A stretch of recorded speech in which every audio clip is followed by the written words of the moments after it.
Nós costumamos observar aqui que, quando falamos sobre o Evangelho, acreditamos que isso deve ser feito buscando atender às necessidades do Espírito. O Evangelho, a nosso ver, serve para isso, para atender às necessidades do Espírito. E nós aqui somos Espíritos.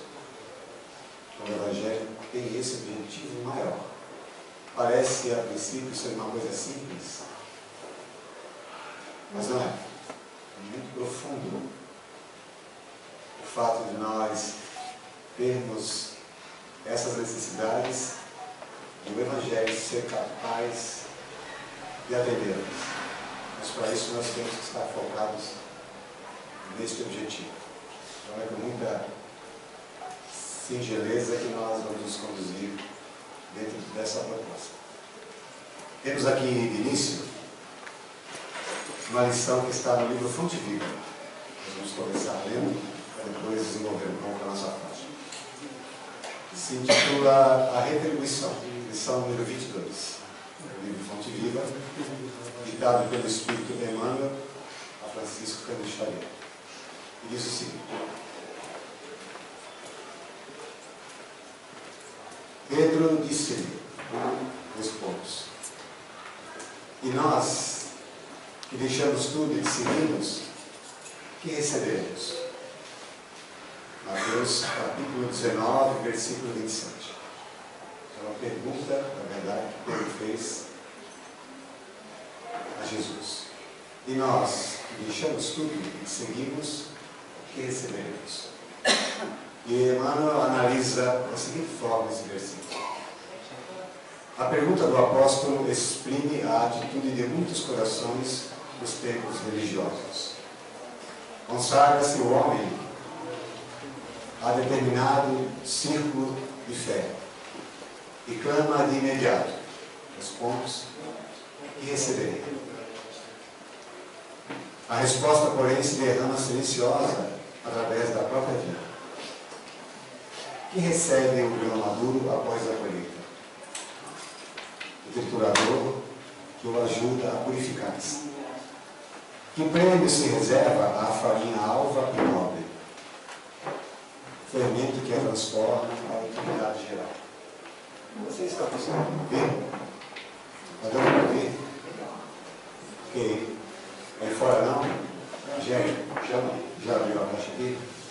Eu estou só fazendo colhendo um feedback aí, porque aqui está o retorno não está muito bom, tá bom? Que privilégio caracteriza o pão depois do forno? A graça de servir. Não se formam cristãos para adornos vivos do mundo, e sim para a ação regeneradora e santificante da existência. Outrora, os servidores da realeza humana recebiam o espólio dos vencidos e com eles se rodeavam de gratificações de natureza física com as quais abreviavam a própria morte. Em Cristo, contudo, o quadro é diverso. Vencemos em companhia dele para nos fazermos irmãos de quantos nos partilham a experiência, guardando a obrigação de ampará-los e ser-lhes úteis. Simão Pedro desejou saber qual lhe seria a recompensa pela adesão à Boa Nova, viu de perto a necessidade da renúncia. Quanto mais se lhe acendrau a fé, maiores testemunhos de amor à humanidade adquiriu. A mais ampla caridade foi constrangida, até o sacrifício extremo. Se deixaste, pois, por devoção a Jesus, os laços que te prendiam às zonas inferiores da vida, recorda que, por felicidade tua, recebeste do céu a honra de ajudar, a prerrogativa de entender e a glória de servir. Ponto. Emmanuel. Então nós começamos com essa lição, que evidentemente tem a ver com a proposta de estudarmos hoje um trecho do Evangelho. seguindo o fluxo natural do progresso do Espírito, entendendo que nós, como Espíritos, estamos progredindo, mesmo que ainda de forma lenta, mas o caminho é esse. É o progresso, é um dia lograrmos a felicidade, a despeito das nossas limitações, a despeito dos nossos comprometimentos perante as leis maiores. E nesse processo natural, na medida em que nós vamos nos tornando lúcidos, nós vamos percebendo que existe uma coisa que para nós é indispensável, nos alimenta, nos fortalece, nos renova na medida em que nós vivenciamos. É fazer o bem. E nesse mundo em que nos encontramos, as oportunidades de fazê-lo são inúmeras, são incontáveis. Não é necessário pensar em fazer o bem de forma excepcional. Não. É fazer o bem dentro da vivência, dentro de um contexto que seja pautado, seja conduzido pelas vias da simplicidade. Mas o fato é que é necessário saber fazer o bem. Esse é o foco do estudo do nosso Evangelho dessa noite. Que vossa mão esquerda não saiba o que faz a vossa mão direita. No capítulo 13 do Evangelho segundo o Espiritismo, fazer o bem sem ostentação. É o primeiro item do estudo desse trecho que Allan Kardec fez, em cima do versículo do Evangelho de Mateus. Fazer o bem sem ostentação. A espiritualidade sinalizando a forma correta de fazer o bem. Receita simples, clara, porém para nós, difícil execução. Com todo respeito a todos nós que aqui nos encontramos. Né? Mas vamos ler o trechinho do Evangelho, depois as considerações que Allan Kardec faz em cima dessa proposta que vem de Jesus. Tomai cuidado para não fazer vossas boas obras serem vistas diante dos homens. De outro modo, não recebereis recompensa alguma de vosso Pai que está nos céus. Quando derdes esmola, não façais soar a trombeta diante de vós, como fazem os hipócritas nas sinagogas e nas ruas, para serem honrados pelos homens. Eu vos digo em verdade, já receberam sua recompensa. Mas, quando derdes uma esmola, que vossa mão esquerda não saiba o que faz a vossa mão direita, a fim de que a esmola fique em segredo. E vosso Pai, que o vê, e vê o que se passa em segredo, vos dará a recompensa. Mateus capítulo 6, versículos 1 a 4. João, foi? Um instantinho, por favor.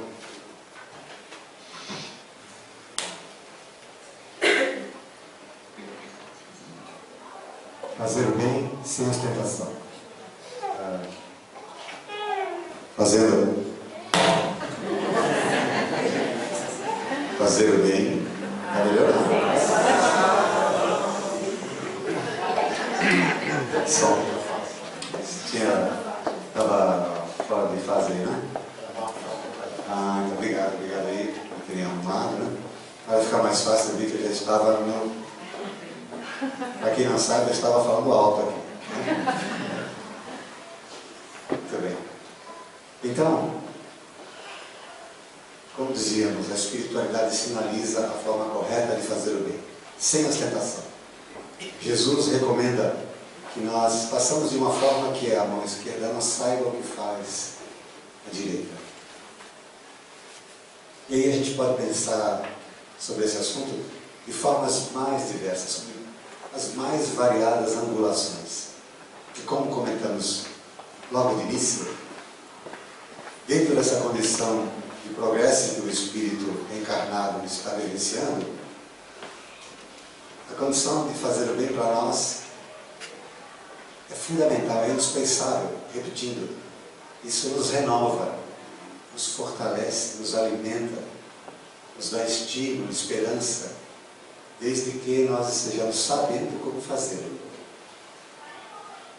Mas a gente faz o bem com ostentação, Joãozinho, alguém pode estar pensando.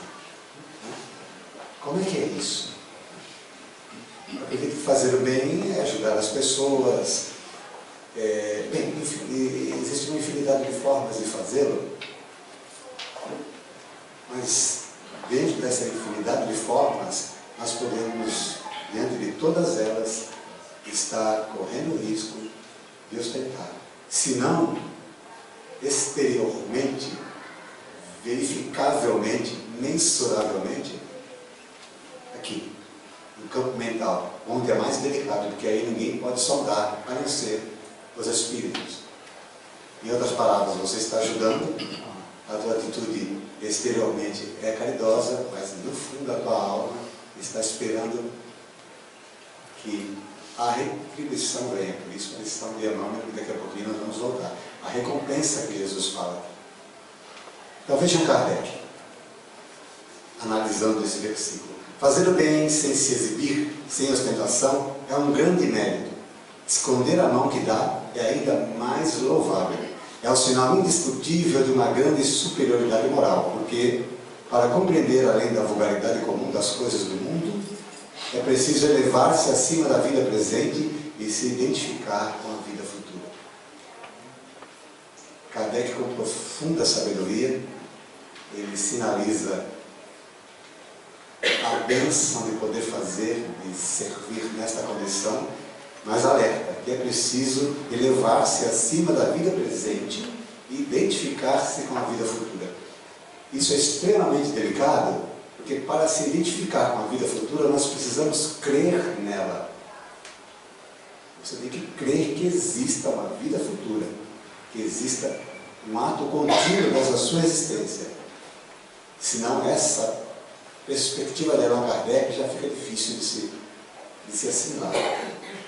Mas vamos lá. Muitos acreditam, creem que existe um ato contínuo, não necessariamente sob a ótica da reencarnação, mas acreditam que as coisas vão continuar. Que a gente vai morrer, vai aparecer em algum lugar, de repente aparece um corpo da mesma forma, não vem ao caso agora, mas acreditam que esse não é o fim. Que a coisa não para aqui.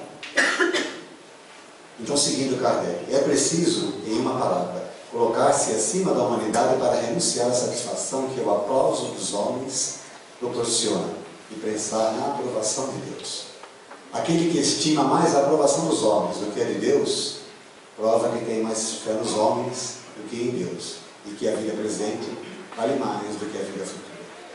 Então, Kardec vai nos encurralando, me permitam usar esse termo, para fazer com que nós estejamos cientes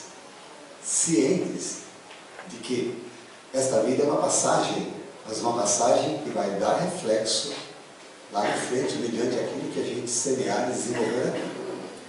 Que não é apenas uma passagem que a gente vive e quando termina, se esgota toda essa experiência que se viveu e começa a ser uma outra nova, permita o senso, zerada. Zerou, sem problemas, sem débitos com as leis divinas, nada. Comecei novinho em folha. Não tem problema nenhum, um corpinho novo, bonitinho, tá? Melhor, é claro, né? E vamos lá, não tem nada para trás, não é isso. Não tem sentido isso. Não tem lógica, é incoerente acreditar que as coisas possam ser dessa forma.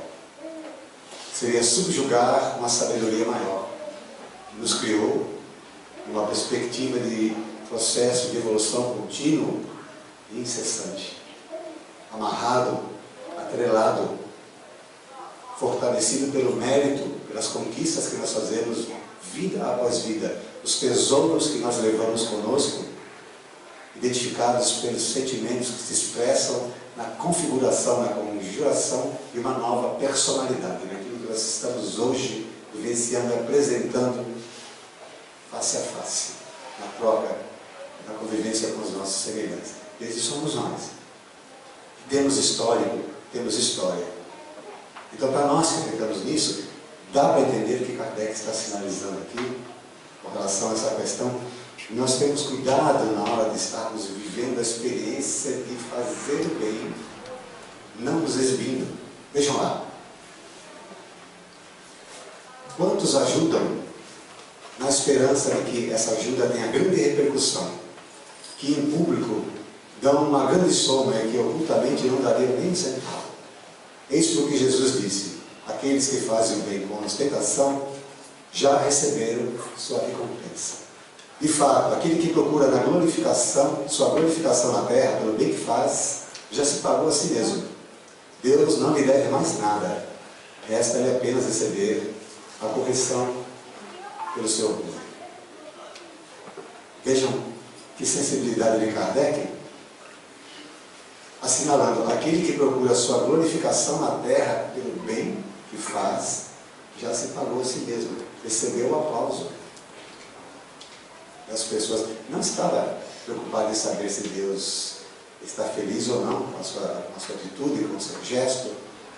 Foi aplaudido, estou satisfeito, continuo as minhas atividades de fazer o bem, de preferência com aplausos. Quando a gente busca o reconhecimento por aquilo que faz, às vezes não é necessário nem buscar, porque o reconhecimento é uma coisa que vem naturalmente. Você não precisa estar fazendo bem de forma ostensiva para que haja um reconhecimento diante das suas ações. É algo que nós, evidentemente, precisamos ter cuidado, vigiar, para não deixar que o nosso ego se influe. Nós começamos a flutuar feito um Zé Pelinho, né? Tomar cuidado com isso. Mas o reconhecimento é uma coisa natural. Mas na medida em que nós vamos além das expectativas do reconhecimento e esperamos uma recompensa, uma retribuição pelo que fazemos, a situação começa a ficar complicada. Aí nós estamos tentando barganhar com o Criador. Nós estamos tentando realmente trabalhar na esperança de que esse trabalho renda para nós frutos bons de preferência, os melhores, aqueles que a gente imagina que possa levar para algum lugar. Como é interessante isso, né? A gente acredita que pode receber alguma coisa da vida que possa levá-la, que não seja sentimento, que não seja emoção, que não seja transcendente.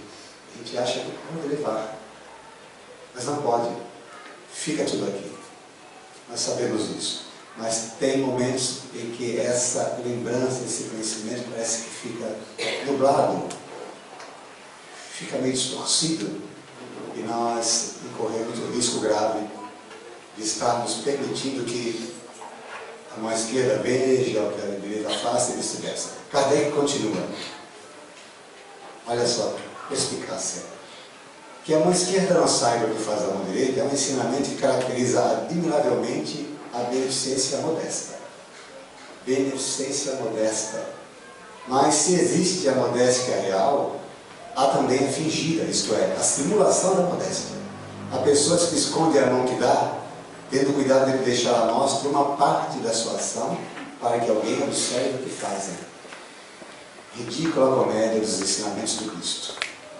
Seus benfeitores orgulhosos são desconsiderados entre os homens, muito mais o serão diante de Deus. Estes também já receberam a recompensa na terra. Foram vistos, ficaram satisfeitos por terem sido vistos. É tudo que terão. Fazer o bem sem ostentação, na verdade, para que a gente possa ter uma perspectiva mais profunda, é claro que tem muito a ver com aquilo que está se relacionando aos nossos sentimentos, às coisas que nós carregamos dentro de nós. Uma musiquinha aí, cara. coisas que a gente está carregando dentro de nós e que a gente quer de alguma forma trabalhar, trocar, desenvolver, fazer pergunta. É nessa hora que nós temos que ter o cuidado e não deixar que essas ações possam parecer ostensivas a ponto de trazer para nós todos os holofotes possíveis e imagináveis. Se você é uma pessoa caridosa e constrói um edifício, um hospital, você faz uma doação, ou fica no anonimato, apenas a título de exemplo, Ayrton Senna, lembram? Antes de sofrer o acidente, não era conhecido o trabalho dele, já até era, mas era uma coisa um tanto quanto discreta. Depois que ele veio desencarnar no acidente, a coisa pipocou. E foi muito legal ver, na verdade, me permitam, estou emitindo uma opinião pessoal, me permite se alguém, por contrário, a gente respeita, que ele desenvolveu até então daquela forma. Mas, mesmo que não tivesse feito, não há como não vislumbrar ali uma ação, uma tentativa de fazer o bem, de ajudar as pessoas, de construir, de arrumar espaços, de dar melhor condição às criaturas que estejam envolvidas naquele contexto. É inevitável. Então não se trata, nesse caso, necessariamente de uma questão de ostentar. É a possibilidade de cada um. Eu posso ajudar desta forma, então dessa forma eu vou ajudar. E se eu puder ter todos os holofotes desviados de mim, vai ser melhor. Porque o meu objetivo é ajudar. É somente esse. Agora, se eu tirar uma abelha que enroscou no cabelo do meu irmão, estava picando ele, e por causa disso, tem que sair na tribuna, aí tem alguma coisa errada comigo. Eu estou com problemas. Se eu ajudar uma pessoa que está na rua, que é cega, por exemplo, a atravessar a rua, e ver se não tem ninguém filmando, atravessando com a pessoa na rua. Eu aqui, Caridade. E se não tiver ninguém filmando, eu vou falar que eu fiz isso, olha, eu fiz, você não faz a ideia. Divulga aí, fala alguma coisa. Está dando para entender? Está dando para entender? Sabe por que isso é delicado? Porque nós aqui, por exemplo, nós estamos num contexto que tem muito a ver com essa situação. A nossa ação dentro dessa casa, como trabalhadores dessa casa, é toda voltada com a finalidade maior de fazer o bem. Nós só temos um objetivo, é fazer o bem, é ajudar as pessoas na condição que nós temos, e não é uma grande coisa. Imagine se nós nos dessemos ao luxo de tentar fazê-lo de forma que isso se tornasse ostensivo. Fazer um trabalho como esse que está sendo filmado, que vai para o YouTube, é bom porque assim faz exorcismo quando as pessoas assistem, dependendo de onde vai, os espíritos são outros correntes que não aguentam. Tem uma caridade por trás disso. Mas é um objetivo generoso. A gente quer divulgar, porque é sempre uma palavra amiga. Isso não tem a ver com ostentação. É uma proposta educativa, aqui não acontece só aqui. Acontece em toda parte. Na verdade, você só conhece os trabalhos quando eles são mostrados. Não estamos querendo defender a nossa ação, absolutamente. Apenas explicar, para que fique dentro de uma coerência as questões que nós estamos colocando aqui, o que seria um trabalho com o objetivo de ajudar as pessoas. Sem focar em nós e querer transferir para nós um mérito inexistente. Agora, se nós sairmos dessas questões que são macro, que podem envolver pessoas em grande escala, e cairmos para um universo microscópico, e entrarmos, por exemplo, dentro do nosso lar, na convivência com o nosso cônjuge, os nossos filhos, os nossos parentes, a condição de fazer o bem também existe, principalmente aí. E é nessa hora que nós temos que zelar pelos nossos sentimentos, para que nós, perante a Deus, não nos comprometamos. Sabe por quê? Olha, tive uma paciência hoje com a minha esposa incrível. Ela não está aqui, mas acho que não. Uma paciência incrível com a minha esposa. Ainda você está falando, mas você já, a teoria está para o céu, assim, né? Está dentro do céu. Estou melhorando, né? Uma paciência hoje com a minha filha. Hoje eu consegui viver calma, de sereno. Você sente um anjo, a auréola parece que vai saber.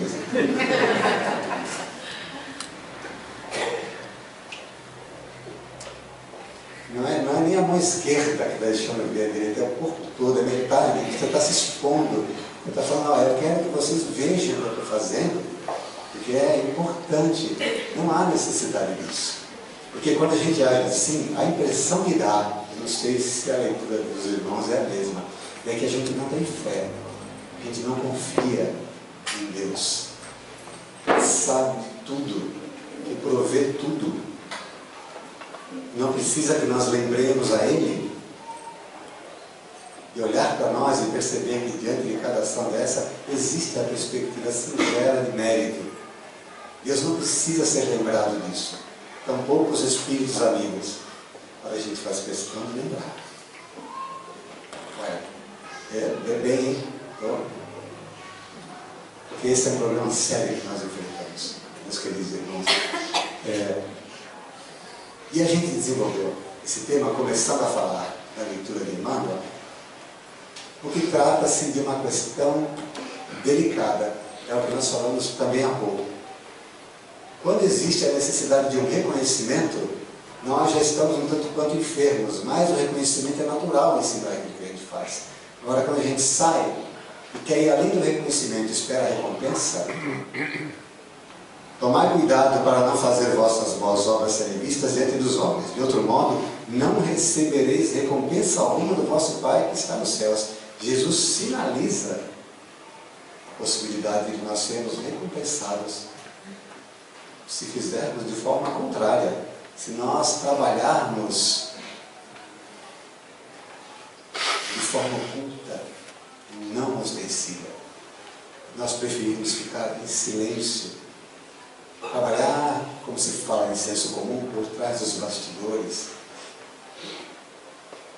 sem querer destaques, suavemente, confiando que por trás dessa nossa ação existe uma inteligência maior gerindo tudo isso. Isso já nos devia deixar imensamente felizes. Como fala Emmanuel aqui no finalzinho da lição, com licença, só retomar aqui.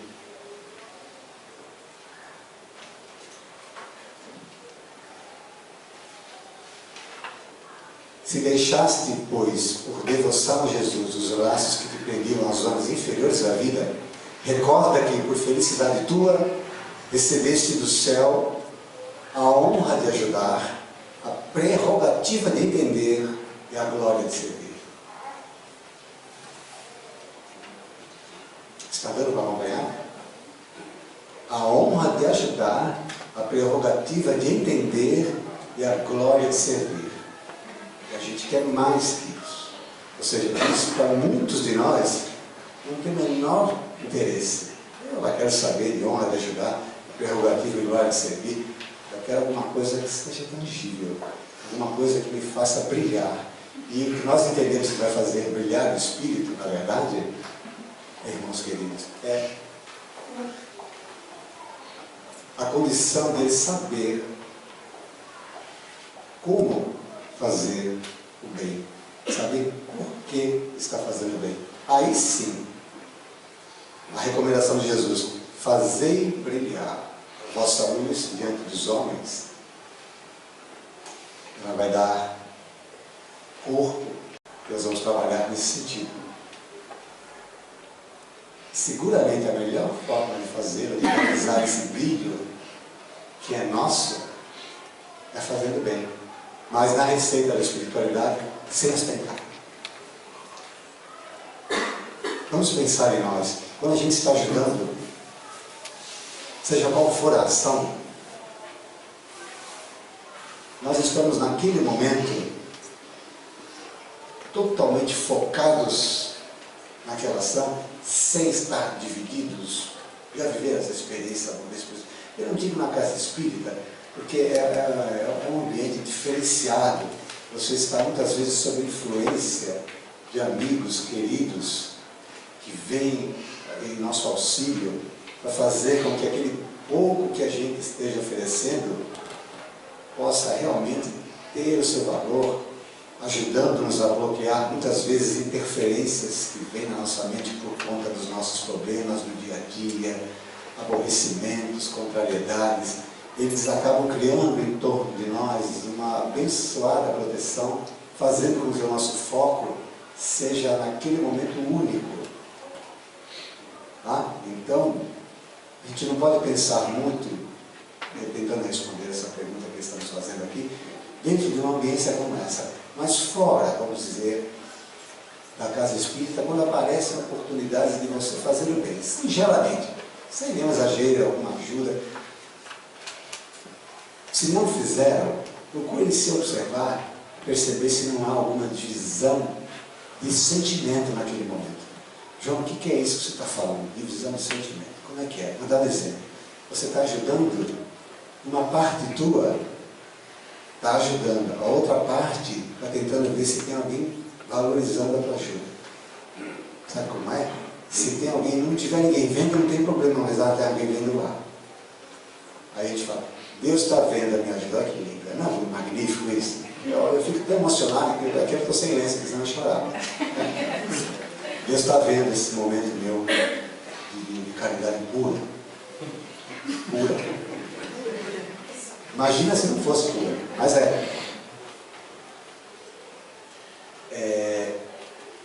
nessas experiências que esse amigo tem, que nos fala, tem tido de vez em quando, estava nos passeios ali próximo sobre as ondas, ali, aquela bomba ali, onde tem aqueles aparelhos que o pessoal da boa idade brincar ali. Quando a gente vai lá também, não, que não chegamos lá, né? A gente vai lá, vai dar uma esticada. Ainda não está perto da boa idade, mas a gente vai.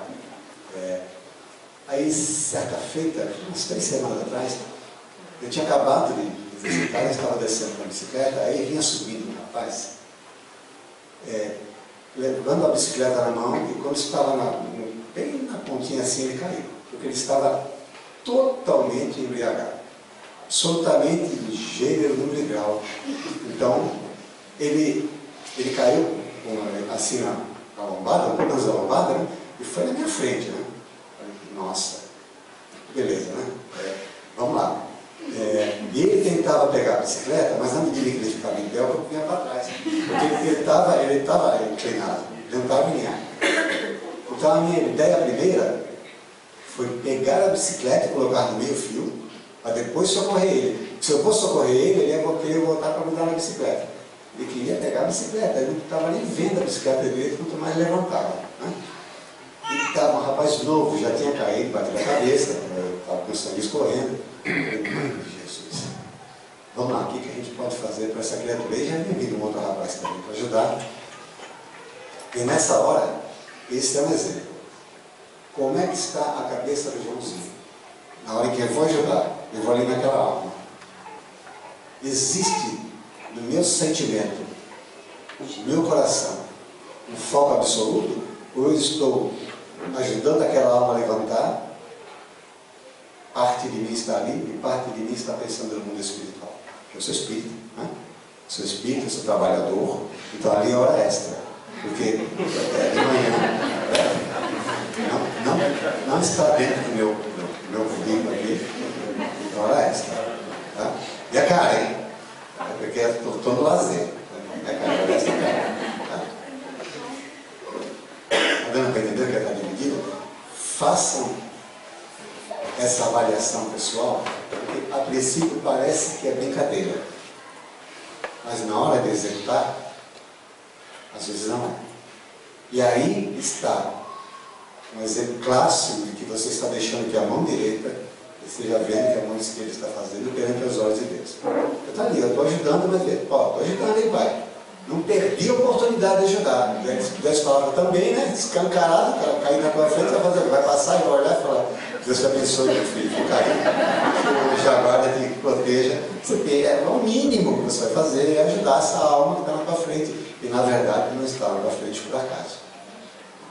Nunca está. Você não só ajuda no espírito de Deus, você muitas vezes traz consigo uma falange que está com ele. Aí não cabe todo mundo na bicicleta, mas ele traz. Ele fala: é o seguinte, vem na garupa, o resto tem atrás que a gente vai para cada esperança ver o que acontece lá. Isso é brincadeira falando aqui agora, mas na hora a gente sente. Obviamente a gente tem um pouco de sensibilidade para isso, né? Por conta do trabalho, você sabe que aquele irmão, ele não está apenas sob o assédio da bebida. Ele está espiritualmente assediado, cara. É um caneco vivo. 7h30 da manhã, totalmente exalando um cheiro de horrível, sem ter ir longe. Bom, gente, é uma pessoa, caneco vivo é um termo da espiritualidade, não é meu não, tá? Caneco vivo é um termo que a espiritualidade usa para caracterizar o foco de um obsessor de espíritos que estão sintonizados ao alto. Eles identificam aquele que bebe, e a espiritualidade carinhosamente acabou cunhando essa situação de caneco vivo. Tanto que dificilmente acontece alguma coisa com eles, no trânsito eles passam, porque os espíritos acabam protegendo. Está achando graça? Mas é verdade, os espíritos protegem os seus canecos vivos.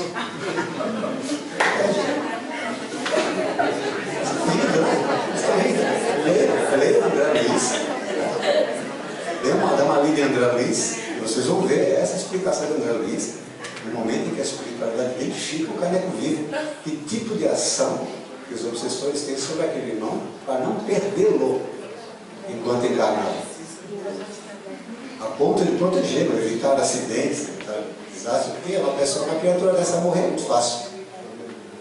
É só tropeçar, cair em um buraco, ou entrar na frente do carro, mas ó, vai tudo bem. Até a hora que Deus achar que deve ser assim. Então,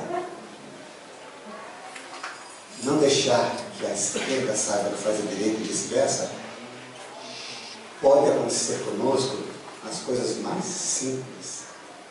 Então, o objetivo desta fala hoje, queridos irmãos, é trabalhar uma questão que, como dissemos no início de tudo, tem a ver com o nosso processo de evolução. O espírito que está evoluindo, naturalmente, ele tem toda a possibilidade de fazer o bem como alimento para a sua alma.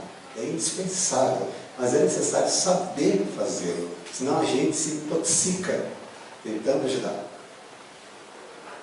E aí não é só a boa intenção. Tem que ter mais por trás.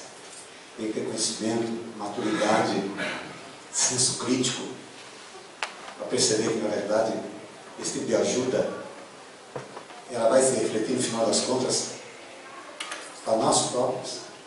Como falam os antigos, né? Quando você faz, você não faz para alguém, você faz para você. Isso é um ditado muito antigo. Pelo menos a gente devia pensar um pouco nisso. Mas não fazer por conta dele. Não vai dar na mesma. Não é verdade? Então, tudo que eu faço para mim, então eu vou fazer bastante. Fazendo para mim. Não vai ficar muito diferente, mas é o que acontece. É necessário saber trabalhar essa questão, essa possibilidade que está em nossas mãos. De que forma? Para que ela dê certo. Allan Kardec começa a falar que fazer o bem sem se exibir, sem ostentação, é um grande mérito. Esconder a mão que dá é ainda mais louvável. É o sinal indiscutível de uma grande superioridade moral, porque para compreender além da vulgaridade comum das coisas do mundo é preciso elevar-se acima da vida presente e identificar-se com a vida futura. Voltamos ao ponto inicial. Nós não podíamos deixar de voltar e falar nisso aqui. Pensar em termos de vida futura é o que nos faz ter essa perspectiva equilibrada de poder trabalhar, de poder fazer o bem sem estar esperando, na verdade, recompensa alguma, porque a própria recompensa que nós temos por fazer o bem é a vida que Deus nos oferece. É o que fala Emmanuel, é a oportunidade de entender a honra de ajudar, de servir. Para nós já é suficiente. Mas para que nós entendamos que isso é suficiente, é necessário ter uma pureza interior que nós ainda não temos. Nenhum de nós. Mas nós estamos a caminho dela. A nossa inteligência, nosso senso crítico hoje já deveria nos ajudar a entender que nós devemos trabalhar de forma a não destruir aquilo que nós já conseguimos construir em nós, em termos de virtude, em termos de valores éticos, harmoniosos. Nós não devemos trabalhar contra nós, poluir esses valores com ideias pequenas, com ideias enfermas, tentando mostrar a imperfeição do espírito. A gente sabe que ela existe, mas se nós continuarmos a viver alimentando essa perspectiva em nós nunca vamos sair do lugar. Nós precisamos acreditar em nós, confiar na nossa capacidade, entendendo evidentemente as limitações que nós temos. Porque se nós somos deuses, na fala de Jesus, com D minúsculo, é claro, é necessário entender que essa condição está em construção. É mais fácil aceitá-la. Você está construindo o Deus interior dentro de você. E tem todo sentido essa fala de Jesus, até porque senão ele não a teria dito. Nesse universo infinito, insondável, do qual nós fazemos parte, nessa pequena gota de cor azul do universo sem fim, é uma perspectiva muito razoável para nós. Realizarmos a condição de Deus, esconder minúsculo, alçarmos voos maiores, contemplarmos mundos melhores e mais felizes do que esse hoje no qual nós habitamos, apesar que é nosso lar, nós não conseguimos mais do que isso. Então devemos agradecer, mas de qualquer forma, nós temos o direito de aspirar a mundos felizes. Mas o exercício para essa aspiração se tornar maduro e consciente começa na realização do bem sem ostentação.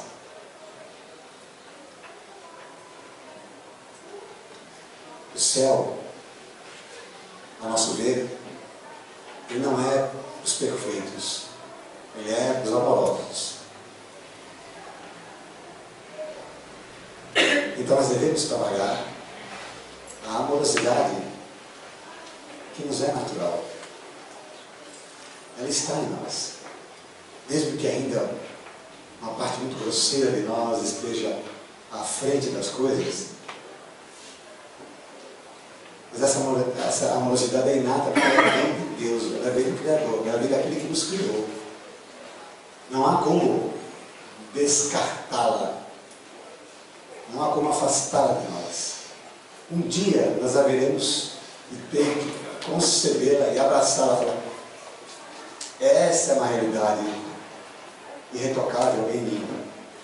A necessidade de ser amoroso, de doar o meu melhor, de fazer de forma que não há necessidade alguma de voltar as atenções para as minhas ações, absolutamente.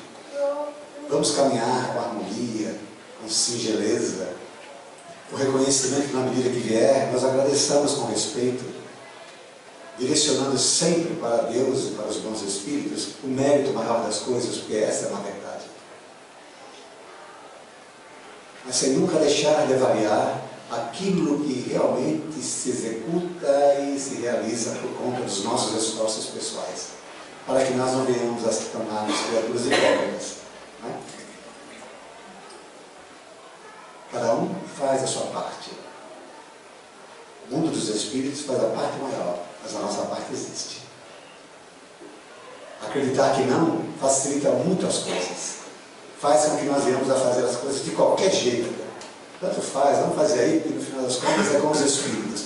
É fácil viver assim, de forma irresponsável, sem querer assumir nada, absolutamente nada, mediante as nossas ações. Mas não pode ser assim. O médium que trabalha, por exemplo, ele tem um compromisso muito grande de parceria com a espiritualidade. Atribuir tudo aos espíritos, e a ínfima parte nossa é querer realmente ficar muito confortável aqui na Terra. Mas não, a espiritualidade realiza tudo, faz os milagres, mas a gente aqui somos meros instrumentos, aí é beleza. Quem é mero instrumento, é mero instrumento. Não precisa se lapidar, não precisa se aprimorar, não precisa melhorar, não precisa fazer nada. Ali. Não quer, que muitas pessoas falam, não quer compromisso. Eu quero apenas ajudar. Bom, mas na hora de ajudar, não sabe como fazer. Não está preparado para fazer. E quando a oportunidade aparece, você vai fazer exibindo. Você vai fazer ostentando. Seja lá onde for, dentro do lar, no trabalho, na rua, na casa espírita, em qualquer lugar. Porque não tem maturidade. Não tem estabilidade emocional. É por isso que nós hoje nos sentimos com vontade de falar sobre isso. Evidentemente é uma experiência que a gente vive de forma pessoal também. No dia a dia. Vamos refletir sobre essa questão. Como é que eu tenho ajudado as pessoas? A minha condição de fazer o bem está valendo o que para mim? As minhas ações benfazejas, elas estão desprovidas, elas estão desvinculadas de qualquer perspectiva de retorno, de recompensa, de retribuição, seja lá o que for. Existe pureza na minha atitude de fazer o bem? Isso é trabalhar com seriedade, com consciência. E para isso a gente vai devagar. Não precisa ter pressa. Quem é missionário, é missionário. Quem veio na Terra com grande luz, é grande luz.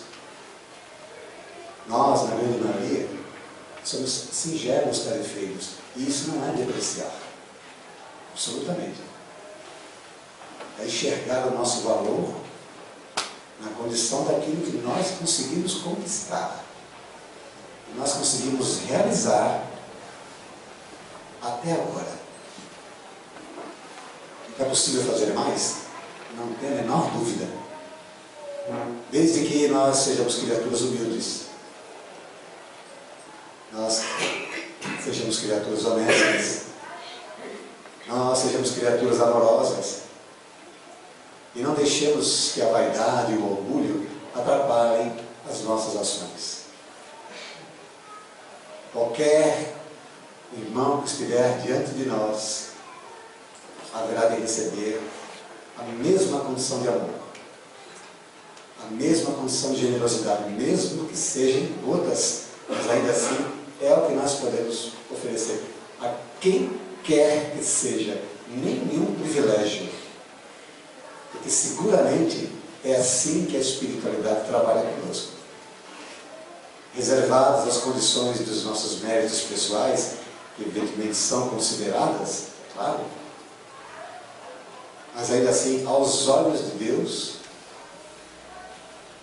existe a perspectiva de horizontalidade. Vamos ver se nós conseguimos viver assim aqui. E aí sim, a nossa adoração ela é desprendida. Aí nós não vamos fazer, que nem acho que tivemos a oportunidade de falar uma vez aqui, a galinha quando bota o ovo. Tem duas galinhas que fazem esse trabalho. A galinha que bota o ovo quietinha e a galinha que faz um barulho danado para saber. Todo mundo, galinheiro inteiro, o sítio inteiro, sabe que ela botou um ovo. Ela segue gritando, pulando, berrando. Como é que nós somos? Figurativamente, quando você bota o seu ovinho, o que você faz? Que tipo de barulho você faz? Ou você faz algum barulho? Alguém presta atenção, eu estou acostumado a fazer Careco danado, nossa, chama a atenção até do papo. Tem valido a pena? Ah, tem. Tem que as pessoas percebem, reconhecem, valorizam, bem. Então, tudo o que você precisou diante dessa ação bem fazer, você já recebeu na terra. Todo o reconhecimento, todo o aplauso já é teu. Quando você passar por mundo espiritual, não é a mesma coisa. Está dando para entender o sentido do Evangelho? Os crentes falam, o Evangelho é para atender as necessidades do Espírito. E nós, como Espíritos, precisamos entender isso. Por isso que Kardec sinaliza, é preciso elevar-se acima da vida presente e se identificar com a vida futura. Porque a coisa não para aqui. Tem um ato contínuo. Um ato contínuo que é vivenciado por alguém que não muda quando se transfere de uma realidade para outra. Doce ilusão. Que nós mudamos. Que nós chegamos do outro lado diferentes, melhores, mais bonitos e coisas do gênero negativo. Nós só nos livramos das coisas materiais. Pelo menos o cheque especial, as contas em débito, fica tudo aí. Isso não tem problema. Mas o resto, a gente chega com a mochila cheia do lado e fala, caramba, como é que pode um negócio desse? O cara cheio de mazelas no mundo espiritual. Morri, pronto, cheguei no céu. Realmente, mas fosse tudo. Como isso, nós sabemos por estudar, como isso é difícil para os espíritos que ainda não conseguiram entender essa sequência abençoada que Deus nos permite viver e reviver. Como fala Kardec, na pré-existência da alma e na reexistência da alma. Então, queridos irmãos, a lição do Evangelho é para todos nós. A faculdade de fazer o bem, de ser útil, nos é inerente. Todos nós podemos fazer, mas temos que ver como é que a gente está fazendo. Insistimos nisso, porque se conseguirmos entender esse direcionamento, certamente nosso porvir será mais glorioso, será mais leve. Nós teremos aí uma condição de sorrir diante das coisas mais complexas e difíceis que a vida possa estar nos oferecendo. Porque você sabe servir, você sabe ser bom, você sabe ser útil. As enfermidades aos poucos vão se diluindo, nós vamos adquirindo uma longevidade. E é importante isso, porque nós temos muito o que fazer aqui nessa terra. Nada acontece por mágica. Tudo acontece que o Espírito é capaz de realizar. O Espírito sou eu, é você. O Espírito somos nós. Temporariamente exilados no corpo, Deus nos empresta para perspectivas de progresso. E a gente progride na medida que aprende a fazer o bem sem ostentação. Vamos orar. Muito obrigado.